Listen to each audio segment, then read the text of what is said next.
أعوذ بالله من الشيطان الرجيم بسم الله الرحمن الرحيم الحمد لله رب العالمين بارئ الخلائق أجمعين والصلاة والسلام على أشرف الأنبياء والمرسلين سيدنا ونبينا وحبيب قلوبنا وطبيب نفوسنا أبي القاسم محمد صلى على محمد وعلى إطرته الطيبين الطاهرين المعصومين الذين أذهب الله عنهم الرجس وطهرهم تطهيرا اللهم صل على محمد وعلى محمد أما بعد السلام عليكم ورحمة الله.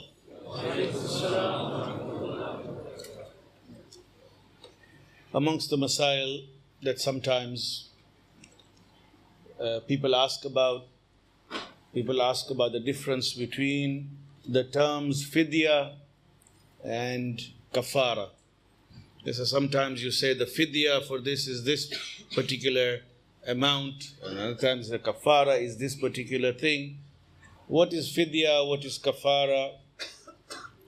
Well, both of them are words that mean that you have done something that is less than the requirement by Sharia, and consequently there is some compensation. Fidya actually means a compensation, but usually a minor compensation, allowable compensation, and it is something that doesn't necessarily mean you have done something wrong, but just that you haven't reached that level which is expected, and there may be a good excuse for it. For example, a fidya would be paid by a woman who is breastfeeding her baby, and consequently, because she wants to be able to nurse that child, she does not fast.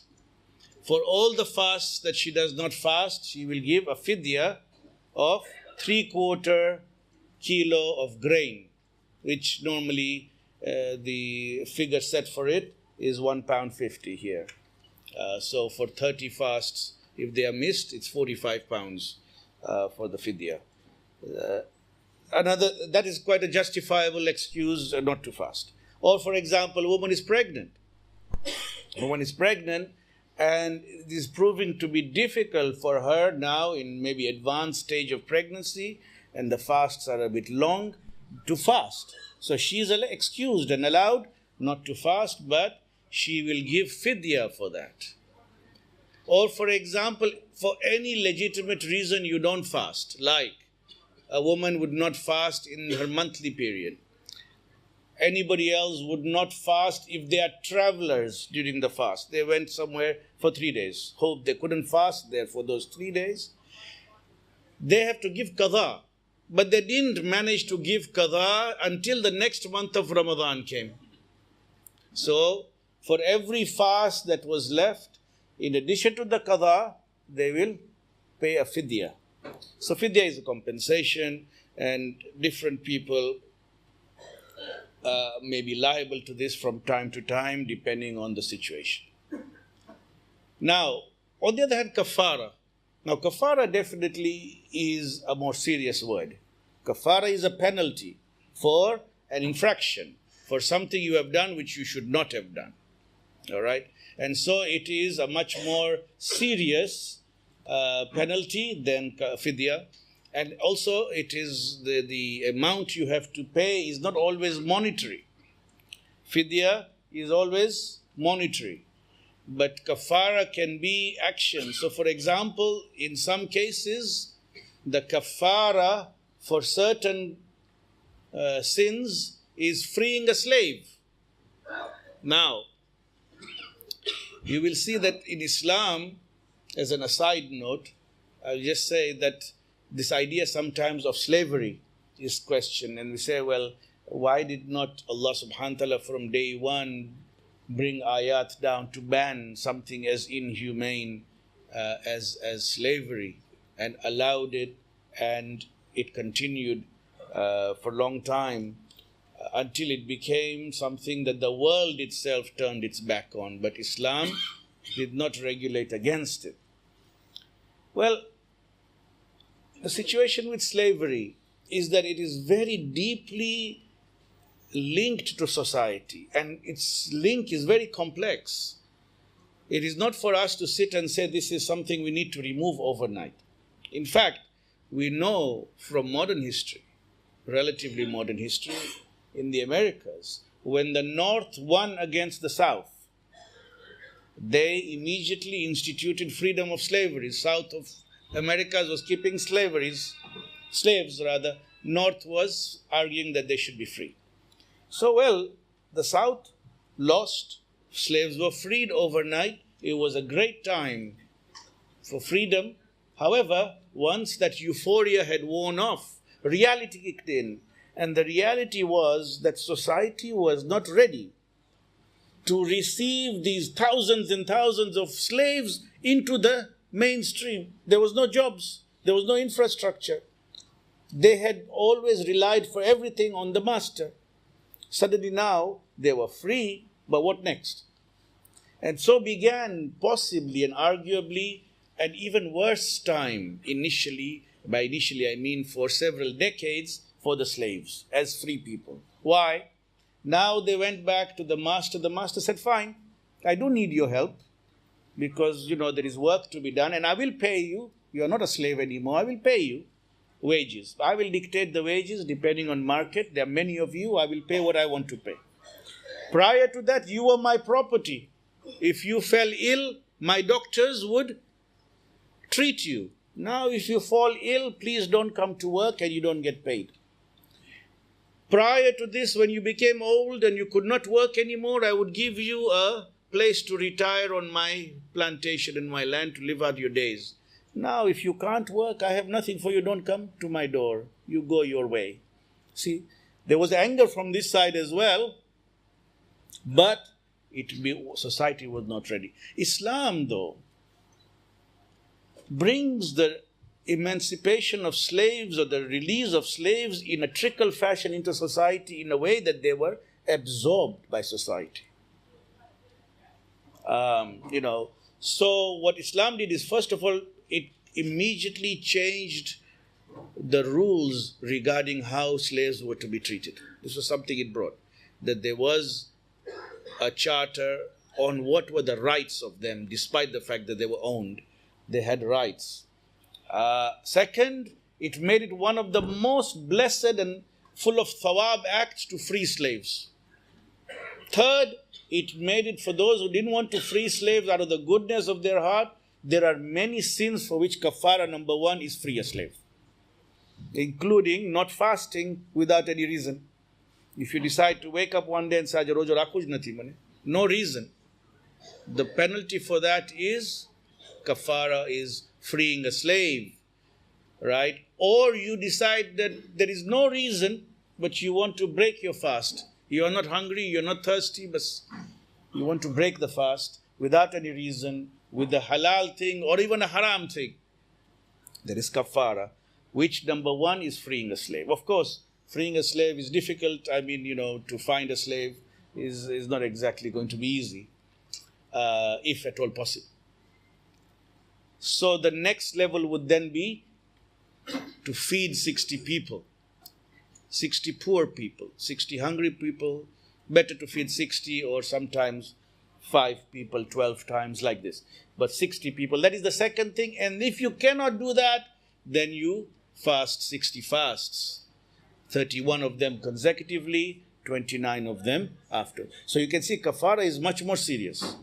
And kafara is not always linked to money.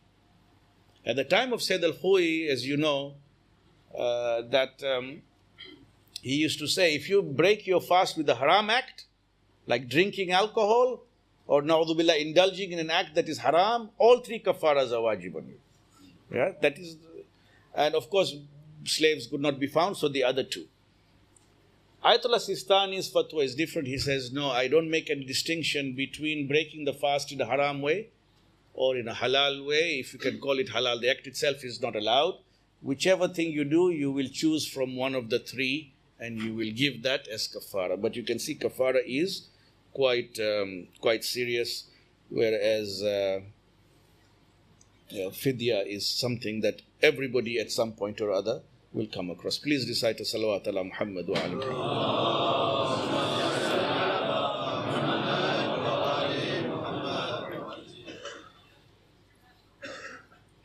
The fasts this year are long. That's the truth of it. We are in the summer months, and for the last few years, and probably for the next few years, unless we all hammer to Australia, we are going to have the longest day of the year within the fast. And there is 2 or 3 hadiths that we have which are very interesting. Because fasting in London, fasting in the United Kingdom is not easy, right? Rasulullah sallallahu alayhi wa sallam said,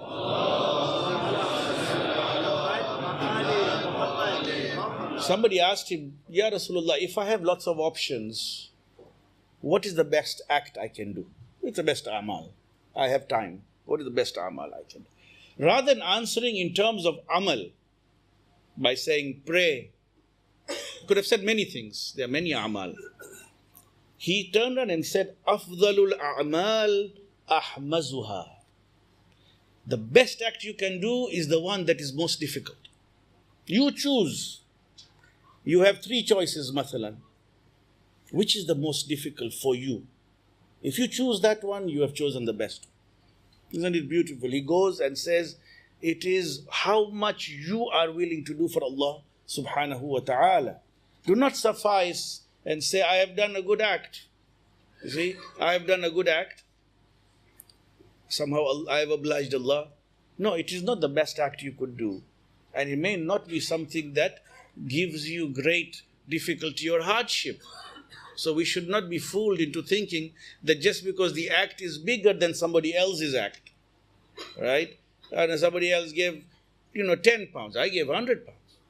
So it's a bigger act. No, it is, if it is easier for you, it is not the best act, right?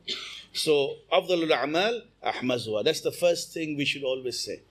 Okay, you want to do something decent for God, ask yourself, what is it right now that is harder of my options? And try to do that. Second, about these fasts, these long fasts. Hadith from Imam Sadiq salawatullahi wa salamu alayhi.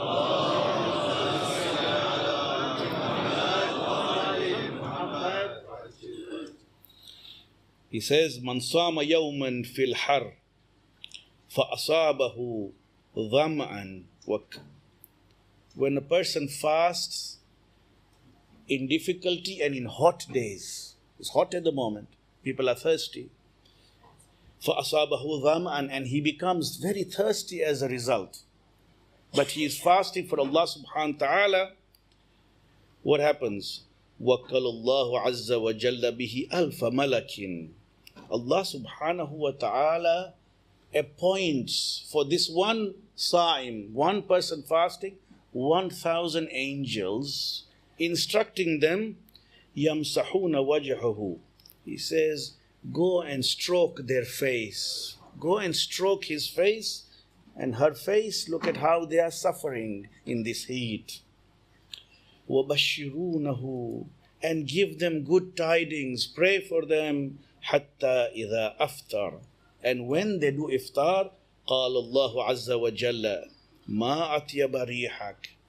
When they break their fast, Allah says to them, how beautiful is the fragrance that is coming from your mouth. وَرَوْحَكَ مَلَائِكَتِي إِشْهَدُوا. O my angels, bear witness, أَنِّي قَدْ غَفَرْتُ لَهُ, that I have forgiven him. I have forgiven him because there was no one who could have stopped him to go quietly and drink water in secret. But he kept it for me, in my respect. You be witness, O angels, I have forgiven him. Imam Sadiq alayhi salam says. Another hadith from Imam Sadiq salawatullahi wa salamu alayhi.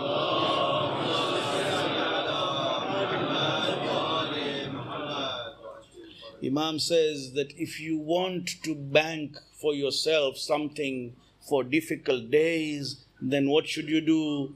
Sum yawman shadid al-har. Fast on the days when it is very hot. That means possibly now he's talking about more than the wajib fasts. You know, people say, I want to keep the mustahab fast, but I will keep it in winter. So, you know, at least he's keeping the qadha fast in winter, yes. But here, Imam is saying that keep the fast, which is on a very hot day. Why? Lin nushur. For the day when you will be resurrected thirsty. You will be safe on that day. When on that day, people will be thirsty, those who fasted on the hot days will not. وَصَلِّ رَكَعَتَيْنِ فِي سَوَادِ اللَّيْلِ. And pray 2 rakat salat in the darkest part of the night. That means when your eyes are the heaviest for sleep, at that time, if you have the courage to just go and pray 2 rakat namaz, it will come to you لِوَحْشَةِ الْقُبُورِ. On the day when there is loneliness and scariness and anxiety in the grave, you will be comforted. So we have these tools with us, and we should take solace from that Allah subhanahu wa ta'ala is giving us opportunity. It's always about opportunity to grow, opportunity to earn. And Allah subhanahu wa ta'ala thanks us. Doesn't He? He says in the Quran, وَسَعْيُكُمْ مَشْكُورًا. I am grateful for your effort. What a beautiful thing to say, isn't it? It's like you come to my house and you think, I better take Abbas a gift. And you know, I like my roses. If you come to my house, you're welcome to. Don't take the flowers, but you can take cutting. So you take 2 roses out of my own garden. When I open the door, you say to you, gift for you. It is exactly what we are doing to Allah subhanahu wa ta'ala. Everything is from Him. Everything. That strength, the aql, the opportunity from Allah. And then we go and we serve Him, but He says, thank you very much. وَسَعْيُكُمْ مَشْكُورًا. I thank you for your efforts. And of course, when Allah thanks, it means Jannah. It means He gives you from Jannah. So, the final things that I want to say as my own lectures come to a close, is that, look, this is a month of action, of activity. And no matter what is happening in terms of exams, kids are going through exams, uni exams are going on, work schedules are still going on, people can't just take off, right? No matter what is happening, there has to be time allocated for us to take advantage. Look at what Rasulullah sallallahu alaihi wasallam says.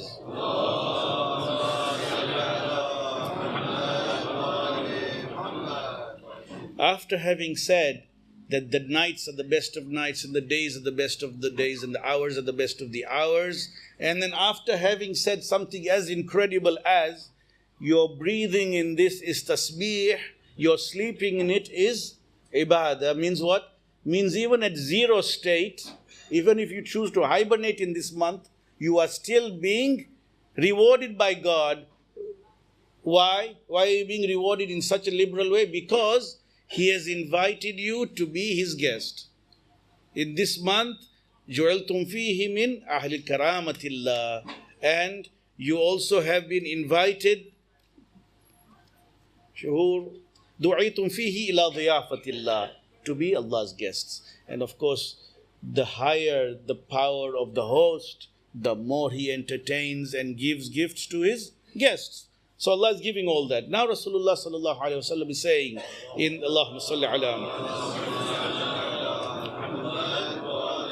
almost pleading. If you look at the words of the hadith, it's almost like trying to really tell you, please listen to this. He is saying, so he says, فَاسْأَلُوا اللَّهَ رَبَّكُمْ بِنِيَّاتٍ صَادِقَةٍ.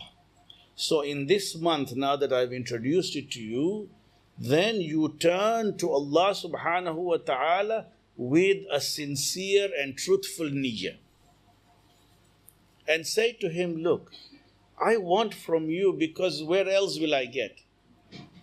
Something that will be of use to me when I leave this place. And when I'm alone in the next part of the journey, because dunya has lots of things it convinces you need. Right? But ask Him with this niyyah, sadiqa, وَقُلُوبٍ طَاهِرٍ. And your heart's pure. No rancor for anybody, no baddua for anybody, right? No bad feeling for this, that and the other, but just asking Him for all the mu'mineen, for asking for the neighbors, for the family, for the parents, for the brothers, for the sisters, for the children, for community, for whoever you remember, and for yourself. Ask Him with a clean heart, what? And yuwaffiqakum lisiyami. That makes you, that you ask Him that He makes you successful in your fasting this year. What is successful in fasting? To get closer to Allah, to acquire the taqwa, لَعَلَّكُمْ تَتَّقُونَ. Number one. وَتِلَاوَةِ كِتَابِهِ. Rasulullah said, continually recite Allah's book and gain from it whatever your heart allows you to gain. Especially in the fasting time. Remember I was saying that the fasting time has got its own speciality. The night time is when you are back in the comfort zone. The fasting time is when you're out of your comfort zone, right? It is when you will find actually your soul is open. You will find that people say in fast, sometimes a red mist goes over me, red anger comes and I feel so angry, which normally I never feel angry like this. I'm normally in control. But in the fast, there is anger or there is great emotion in fast. Why? Because the soul is being exposed. The body is being controlled, so the soul is speaking. And for the soul, there is no nakra. It speaks with full effort. So you feel that. So at that time, recite the Quran. Because you are at that time in growth stage, out of your comfort zone. At night, it's blessed, but you are back in comfort zone. You are eating and you are drinking and you are back relaxed. And it may not be the time for growth necessarily. And then Rasulullah says, and ask Allah subhanahu wa ta'ala to forgive what has happened in the past. Really ask. And now's the best way to ask. Because you say to Him, Ya Allah, guests. Imam Sajjad asks like this. It's very interesting. He almost puts if you like, if we can use such words, tightening the screw on Allah. In one place he says that, so if I don't ask you, who is going to ask for me? Is somebody else going to ask for me? No. And if you don't forgive me, who's going to forgive?